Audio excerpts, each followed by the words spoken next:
From difficult accents causing too much of a headache for superstars, to one particular turkey killing off all hopes of being a leading name, these actors all learned the hard way that you can only polish a cinematic turd so much. Gareth here from Whatculture.com, and here are 8 actors that were so bad they had to quit movies. Number 8. Hugh Grant. A massive turkey leads to leading man roles drying up. You'd be forgiven for laughing at the thought of British cinematic heartthrob Hugh Grant ever genuinely struggling to land the part of leading light in just about any production in his immediate sphere. But as he himself admitted, one particular late noughties dud actually resulted in him being forced to give up on any hopes of being a leading man again in the near future. Said role came in the form of his part in 2009 flop Did You Hear About the Morgans? Opposite Sarah Jessica Parker. And when talking to the LA Times later down the road, Grant would note, "Whether I wanted to or not after that, the days of being a very well-paid leading man were suddenly gone overnight. It was slightly embarrassing, but it left life free for other things." Slammed for an overall lack of chemistry with his co-star, Did You Hear About the Morgans would turn out to be Grant's last big screen project for 3 years, as he struggled to make himself relevant in the wake of this all-out rom-com flop.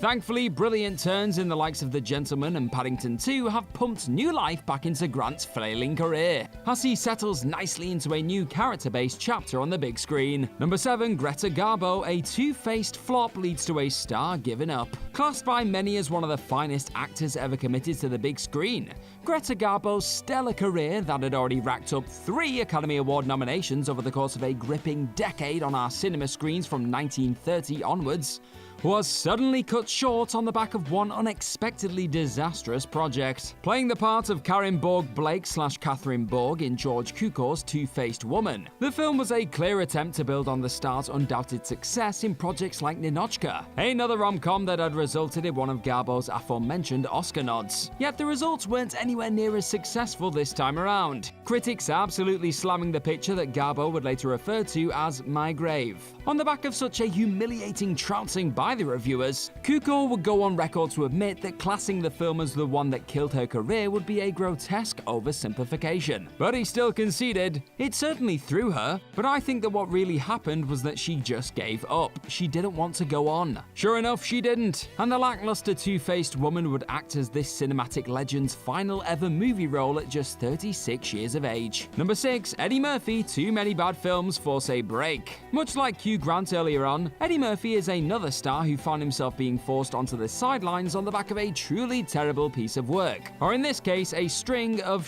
movies. Though he'd very much been received as one of the freshest and most charismatic forces of his generation throughout the 80s, 90s, and even a decent part of the 2000s. The late 2000s brought with it some absolute sledgehammers to the comedy powerhouse's career. The likes of Norbit, Meet Dave, Imagine That, and A Thousand Words were all received very poorly, and that last flop, along with winning Worst Actor of the Decade Razzie, ultimately led to Murphy actually taking a break away from the movie-making spotlight. As he would reflect on Mark Maron's WTF podcast, "Mother effers gave me the worst actor ever Razzie, so I thought maybe it's time to take a break." Said break would last a total of 4 years, with Mr. Church once again not making many waves in 2016. However, a further 3 years later, Murphy would return, this time to much more critical acclaim with his work on Dolomite Is My Name, even coming home with the Razzie Redeemer Award for his troubles. How's that for character development? Number 5. Thomas Kretschmann. A monotone voice can't be overcome in Hellboy 2. Sometimes, through no fault of their own, an actor simply isn't the right fit for the role they've been initially cast in. That was unfortunately the case when it came time to bring Hellboy 2, the Golden Army's ectoplasmic entity Johann Strauss, to life in Guillermo del Toro's mystical comic book sequel, Thomas Kretschmann ultimately being nudged to the sidelines in favor of Seth MacFarlane. As the director would reveal, Kretschmann's vocal quality was sadly in the exact same range as the gas mechanical sound effects used for the Strauss suit and voice. So Thomas's voice came out monotone no matter what performance and direction Del Toro tried. Applauding MacFarlane's supreme vocal versatility upon recasting the steaming role, it's clear that Kretschmann just wasn't up to the task of bringing life and excitement to the character of Strauss in a way that could justify Del Toro turning down the chance to work with this family guy. It didn't exactly deal a fatal blow to his career, mind, with Kretschmann going on to appear in the MCU as Baron von Strucker. Number 4. Katy Holmes. A Golden Raspberry nomination nomination leads to Batman departure. Seen by many as the film that proved to be the catalyst for all things gritty and gloomy when it pertains to the superhero genre that eventually truly boomed from 2005 onwards, it's often overlooked that not every single element of Christopher Nolan's Batman Begins was received as warmly as Christian Bale's gripping bat or the flick's overall stunning realism. Picking up a Golden Raspberry nomination for Worst Supporting Actress for her work as Rachel Dawes, Katy Holmes evidently wasn't in too much of a rush to return to Gotham on the back of a wave of lukewarm reviews aimed at her Bruce Wayne love interest.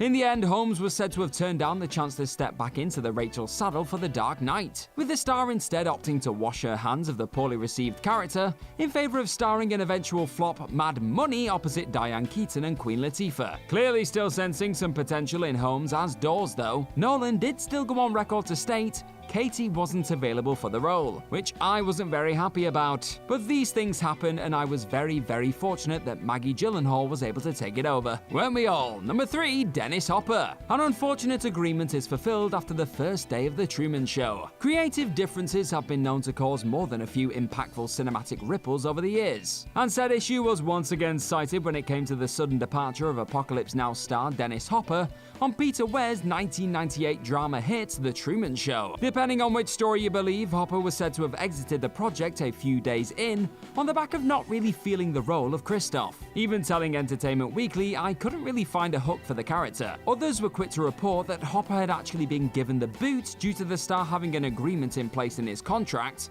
that stated that the director and producers behind the flick weren't satisfied with his performance early on, they could find a suitable replacement. Whatever the reason, Hopper's work just wasn't doing it for either the actor and team behind the project, or both. So the mighty Ed Harris was drafted in as a late replacement, with the star picking up an Oscar nod for Best Supporting Actor for his last-minute performance in the Jim Carrey starring reality TV dramedy. Number 2, Kel O'Neill struggles to give Paul Thomas Anderson what he wants. It takes a rather brave and admirably honest actor to admit that they simply couldn't fulfill their end of the bargain when the time came to bring their work to the movie-making party. And that's precisely what went down when Kel O'Neill rocked up on set to begin work on Paul Thomas Anderson's deeply atmospheric There Will Be Blood as Eli's Sunday. Alluding to how the relationship between an actor and their director is so vital in producing captivating performances and features as a whole, O'Neill would recall to Vulture, "For some reason, even though every actor I know had a relationship with Paul that was super positive, and where they did their best work, that just didn't happen with me." Going further, the actor would reveal that an actor should, with every ounce of their humanity, be attempting to give the director what he or she wants. And I recall going in and out on whether I could really do that. Eventually, O'Neill's struggles, contrary to the belief that he was actually intimidated by Daniel Day-Lewis on set, would pave the way for Paul Dano being asked to play both Paul and Eli Sunday.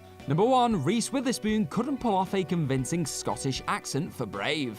Accents have been known to make or break many a movie performance over the years, so it's understandable to hear of an actor having second thoughts about a role upon discovering just how hard a certain dialect is to pull off. In the case of Reese Witherspoon's brief attempts to get a grip of a Scottish twang for a certain Pixar fantasy flick released in 2012, by the name of Brave, the Legally Blonde star clearly decided the accent wasn't worth the trouble, revealing her difficulties when tackling the distinct Gaelic tones of Princess Merida, the leading animated lady of the Scottish family flick. Witherspoon, though not specifically referencing Brave outright, would confess on ITV's Lorraine, "I tried to do a Scottish accent once. It was bad. I had to quit the movie. It's not my finest moment. I don't want to talk about it anymore." Witherspoon was very much attached to appear in Brave for a time, and co-director Mark Andrews noted how she was working very hard to get the accent down. But the actor clearly felt the Scottish mountain was one too tall for even her to climb, and stepped aside for Kelly MacDonald later down the road.